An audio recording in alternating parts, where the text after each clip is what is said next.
3장 서방의 그리스도교적 사고의 발전 1. 테르툴리아누스와 키프리아누스.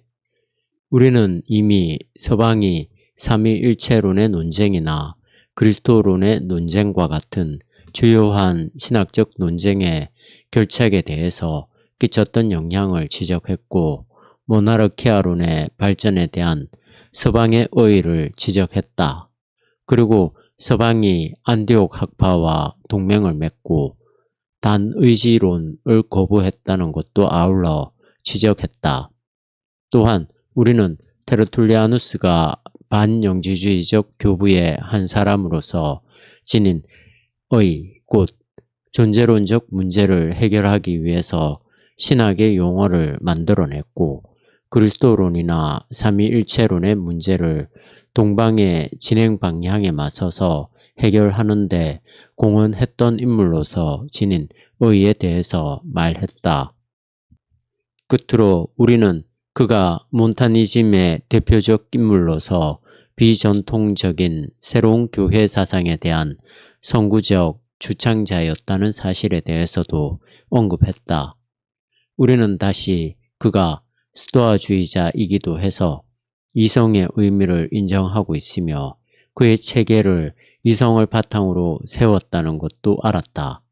그런데도 그는 그리스도교의 역설을 이해했다는 것으로 하여 서방의 본래적 정신의 대표자이기도 하다. 그는 그의 자연신학을 그리스도교의 역설의 신학과 결부시켰다. 이것 자체가 역설처럼 들릴지 모른다. 그러나 그렇지 않다.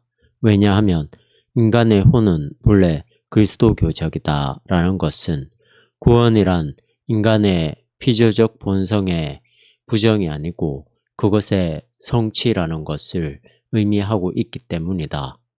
그러나 테르툴리아누스는 그 역설적 표현을 일반적으로 그에게 돌리는 명제의 형식으로 말했던 것은 아니다. 불합리하기 때문에 믿는다는 것은 그의 말이 아니다. 그는 이렇게 말했다. 신의 아들은 죽었다. 이것은 바보스러운 불합리한 지식이기 때문에 반드시 믿어야만 한다. 신의 아들은 땅에 묻혔다. 그러나 다시 살아났다. 이것은 불가능하기 때문에 확실하다. 이 역설은 이중의 이 기능을 가지고 있다. 역설이란 실존의 제약 아래서 신의 출현이라는 예기치 못한, 이것이 패러독스란 말의 의미다. 예기치 못한 현실을 표현한다. 그리고 그것은 로마의 웅변가들이 라틴어를 사용할 때 이미 알고 있었던 수사적 표현 방식이었다. 역설이란 말은 문자적 표현으로 받아들여서는 안 된다. 그리스도의 출현이라는 믿을 수 없는 실제를 가리킬 때 역설을 사용할 수밖에 없다. 이것은 바보스러운 것이기 때문에 믿어야 한다라는 명제에서 때문에 라는 접속사는 신이 행동할 때는 역설적인 방식으로 행동한다는 것을 의미한다. 이것은 신의 본성에 적합한 것이어서 그 때문에 신이 그 불가능한 것을 하지만 그것은 확실한 것이 된다. 이것은 불가능한 것이 모두 확실하다는 것을 의미하지 않는다. 만일 우리가 그리스도를 신의 계시로 인정한다는 전제에 선다면 역설적 표현 방식이 가장 알맞은 것이 될 것이다. 테르툴리아누스는 인간의 죄의 깊이를 강조했다. 이것은 그가 그 후에 서방의 신학의 발전에서 중요한 문제가 되었던 것을 미리 다룬 셈이다. 그는 일찍이 우이티움 오리지니 영혼론, 곧 근원의 죄, 다시 말해서 일종의 원죄에 대해서 말했다. 그러나 이것을 성적인 것과 동일시했다. 이렇게 함으로써 그는 로마적 그리스도교의 두 가지 문제, 곧 성적인 것의 과소평가와 죄의 보편성의 관념을 선취한 셈이다. 그러나 그에게서 성의 경신은 존재론적 의미에서가 아니라 자기 훈련에 도움이 된다는 의미에서 그런 것이다. 테르툴리아누스는 스토아주의자들과 마찬가지로 영을 일종의 힘의 원소, 일종의 좋은 실체로 생각했다. 그리고 이것을 은총이라고 불렀다. 가톨릭 신학에서는 성령이나 은총이나 사랑이 사실상 같은 것이다. 그 때문에 그는 그라티아 인푸사, 곧 인간의 혼 안으로 은총이 주입하는 것 또는 신의 영이 주입하는 것에 관해서 말하고 있다. 그리고 그는 이러한 주입으로 하여 혼이 변한다는 것을 말하고 있다. 이것은 로마 가톨릭주의에 있는 비인격적인 성례전의 요소를 나타낸다. 은총은 종부 성사의 기름 속으로, 세례의 물 속으로, 성만찬의 빵 속으로, 그리고 마침내 인간의 영혼 속으로 주입된다. 이것은 하나의 영적 유물론이며 이 은총은 이렇게 일컬어지고 있다. 신의 은총을 받기 위해서 인간은 금욕을 실천하고 그의 육체적 실존을 부정하지 않으면 안 된다. 테르툴리아누스는 이것을 법률 용어로서 보상이라든가 변상이라고 부르고 있다. 컴펜사티오, 사티스 펙티오라고 부르고 있다. 우리는 선한 행실을 통해서 신에게 만족을 드릴 수 있고 우리는 우리 자신을 처벌함으로써 신의 처벌을 받지 않고 구원을 받을 수 있게 된다. 이 법률 용어는 테르툴리아누스뿐 아니라 서방교회 전반을 특징 지은 근본적인 특성이며 서방교회가 은총의 매개자가 되었을 때 이것은 결정적인 요소가 되었다. 교회로는 카르타고의 사교이던 키프리아누스에 의해서 크게 발전되었다. 그리스도인에 대한 박해와 압박 아래서 교회의 구성원들은 그리스도교를 등졌으며 이교적 관료들의 손에 성서를 넘겨줬는가 하면 그리스도 교인들을 팔아넘기기도 했다. 그래서 교회는 교회를 버리거나 배반했던 자들, 랍시라고 불렀다. 배반했던 자들이 교회에 복귀하기를 원하고 스스로 약점을 극복하려고 했을 때 이들을 다시 받아들일 것인가 그렇지 않을 것인가의 문제에 부딪히게 되었다. 이것은 실존적 문제였지 결코 이론적 문제가 아니었다. 연약하기 때문에 교회를 버린 사람은 별 문제였지만 악의로 교회를 버린 사람들은 다시 받아들일 수가 없었다. 그러나 도대체 둘 가운데 어느 쪽인가를 누가 결정할 수 있을 것인가? 본래 이러한 결정은 이른바 영의 담지자 곧 순교자로서 고난을 당한 사람들 또는 그 밖의 방법으로 영을 지니고 있다는 것을 증명한 사람들에게 맡겨져 있다. 그러나 드디어 직위가 영보다 중요한 것이 되었다.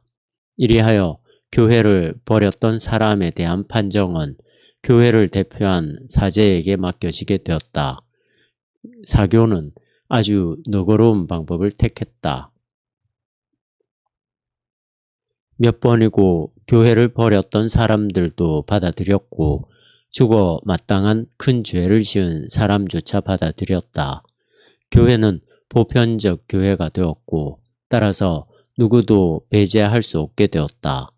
그러나 다른 한편에서는 누가 교회에 소속할 수 있는가, 누가 교회에 소속할 수 없는가 하는 문제는 영에 의해서 결정되어야 한다는 교설도 또한 존속하고 있었다. 키프리아누스는 사교란 영을 지니고 있는 사람, 곧 사도의 후계자로서 사도의 영을 지니고 있는 사람이라고 해석함으로써 이 문제를 해결했다. 이것은 직위의 승리였다. 이것은 이제야 영은 사도를 계승한 영으로서 직위와 결부되었다는 것을 의미한다. 이렇게 됨으로써 성직자는 사제 서품의 성내전에 의해서 은총을 소유하게 되었으며 최고의 성직자인 교황은 지상에서 신의 은총을 체현하는 자라고 보는 데까지 이르는 발전이 되었다.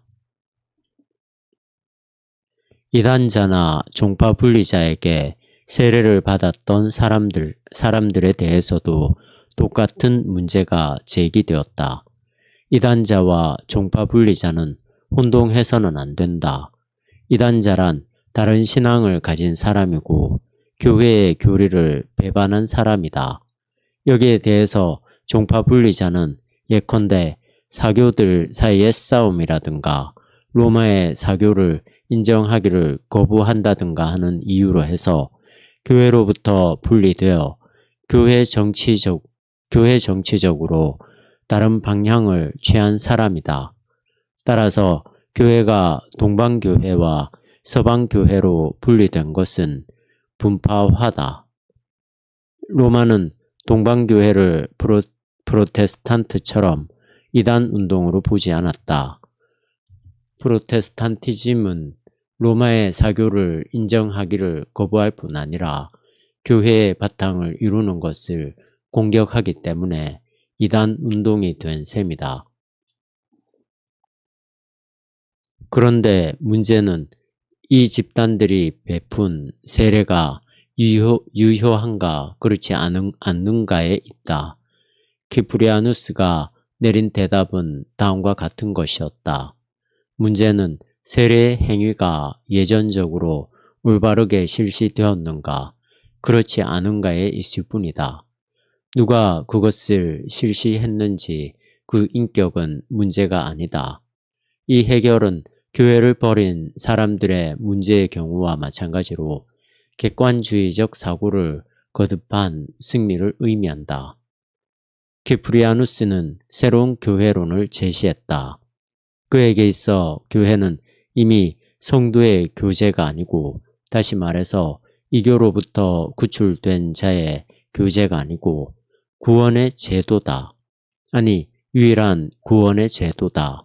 그 때문에 우리는 그의 말처럼 교회를 어머니로서 가지지 않는다면 아버지인 신을 가질 수가 없게 된다.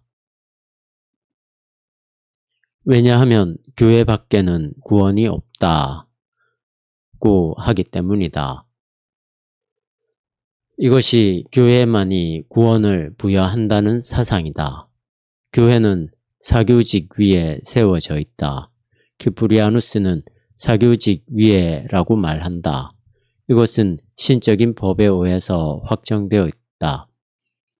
사교는 교회 안에서 존재하고 교회는 사교 안에서 존재한다. 사교와 함께 있지 않는 자는 교회 안에 있지 않다. 교회의 통일성이란 여기에 대응한 사교직의 통일성에 근거한다. 모든 사교는 이 사교직의 통일성을 대표하고 있다. 이러한 사교의 통일성에도 불구하고 교회의 통일성은 그 대표를 갖는다. 그것이 곧 베드로의 자리다. 왜냐하면 로마는 사교의 통일성을 펴낸 교회이기 때문이다. 로마는 가톨릭 교회의 어머니이며 뿌리다. 사교란 희생을 바친 것을 주된 임무로 하는 사제다. 사교는 성만찬 예식에서 빵과 포도주를 희생으로 바친다. 이것으로써 그는 골고다의 희생을 반복한다. 그는 그리스도가 했던 일을 모방한다. 그는 교회 안에서 아버지인 신에게 참되고 완전한 희생을 바친다. 이것은 아직도 미사 때의 희생과 같은 것은 아니지만 그러나 어쩔 수 없이 거기로 이끌어 갈 수밖에 없었다. 이것은 특히 상징적인 것을 실제적인 것으로 파악할 수밖에 없었던 미개한 사람들에게서는 필연적인 것이었다. 우리가 가톨릭주의에 관해서 어떻게 생각했든 그리스도교는 이미 일찍부터 그 방향을 향해서 발전하고 있었다는 사실을 잊어서는 안 된다. 그리스도교의 최초 5세기가 프로테스탄트, 가톨릭, 그리스 정교가 각각 스스로 발전할 수 있는 통일성을 지녔다고 말한 것은 잘못이다. 물론 이들 셋의 신조는 주요한 교회 회의의 결정에 동의한다고 하지만 그러나 이러한 일치성은 형식적인데 지나지 않는다. 왜냐하면 그 결정이 가지는 살아있는 의미는 종교개혁자들이 발전시켰던 프로테스탄트의 교리와는 전혀 다른 것이었기 때문이다. 프로테스탄트는 키프리아누스의 교설과 같은 것은 인정할 수가 없을 것이다. 나는 마지막으로 서방교회를 동방교회에서 구별하는 몇 가지 주요한 점을 들어보고자 한다. 1. 서방교회는 사변적이라기보다는 실천적이고 행동적인 관심이 훨씬 강했다는 점, 신과 인간의 관계가 법적 관계로서 다루어졌다는 점, 자기 자신에 대한 관심보다도 세계에 대해서 아주 강한 윤리적인 관심을 가졌다는 점 따위가 그것이다. 그리고 이러한 것과 결부되어 종말론적 관심이 있었다. 그러나 신비적, 비전적 색채는 결여되어 있었다. 예컨대 서방에서는 맨 처음부터 신관계가 법에 근거한 것이었지 참여에 근거한 것은 아니었다. 2. 죄의 관념, 특히 원죄의 관념은 거의 순수하게 서방적인 것이었다. 동방의 문제는 죽음과 죽지 않음, 오류와 진리에 관한 것이었지만 서방에서는 죄와 구원이 문제였다. 예를 들면 만민의 교사라고 일컬었던 암브로시우스는 죄와 구원에 관한 참된 교사이던 바울로에게 의거하고 있었다. 중세에는 바울로를 신봉하는 파와 베드로를 신봉하는 파가 있었다고 말할지 모른다. 바울로는 지식의 열쇠를 가지고 있었고 베드로는 힘의 열쇠를 가지고 있었다. 종교개혁에서는 마침내 지식의 열쇠가 승리를 얻게 되었지만 가톨릭 교회에서는 권위의 열쇠가 결정적인 것이었다. 죄에 주목한다면 예컨대 암브로시우스에서 그렇듯이 은총이란 죄의 용서로서 파악되는 것이지 동방의 플라톤적 사고에서처럼 신화로서 파악되는 것은 아니다. 3. 이것과 관련해서 그리스도의 역사적 인간성, 그의 겸허한 자세가 강조되고 그리스도의 영광된 모습이 강조되지 않는다. 이러한 사실은 예술 작품에서 특히 뚜렷하게 나타난다. 로마의 성 사비나 성당의 문 위에는 목판 양각으로 새겨진 십자가상의 조각으로서는 아마도 가장 오래된 것으로 생각되는 장식이 있다. 제5세기에서 유래된 것으로서 세계적으로 유명하다. 그것은 비잔티움의 모자이크처럼 우주의 주, 세계의 심판자 또는 부활자로서 영광 가운데 천사나 인간, 동물이나 식물 따위 그의 숭고성에 참여하는 이 모든 것에 둘러싸인 그리스도의 상을 그린 것이 아니고 고통을 당하는 그리스도를 그 조형에서는 예술적으로 보잘것없는 것이라고 해도 고통을 당하는 그리스도를 감동적인 모습으로 나타내고 있다. 비잔티움의 그리스도는 그리스도의 육체적 측면이 그의 신적 측면에 흡수되어 있는 알렉산드리아의 신학을 대표하고, 여기에 대해 성사비나의 그리스도는 그리스도의 인간성과 그의 순환을 강조하는 안디옥의 서방적 그리스도론을 구현하고 있는 것이다.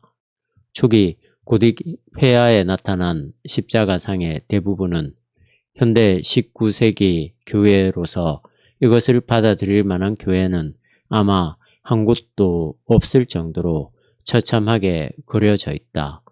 그러나 십자가형이란 처참한 것이었으며 서방은 이 사실을 인식했고 또한 받아들일 수가 있었다. 4. 끝으로 서방에서는 교회가 동방에서보다 훨씬 중요한 의미를 가지고 있었다는 점이다. 교회의 조직은 로마 제국의 법 조직을 닮았다. 로마 제국과 마찬가지로 교회는 권위에 근거하고 있으며 그것은 이중의 법, 곧 교회법과 시민법을 대표한다. 교회의 계층구조적 체계의 힘은 교황에게 집중되고, 그래서 수도사를 포함한 모든 사람이 각각 고해 성사, 회개의 비적 성례전에 참여하게 된 것이다.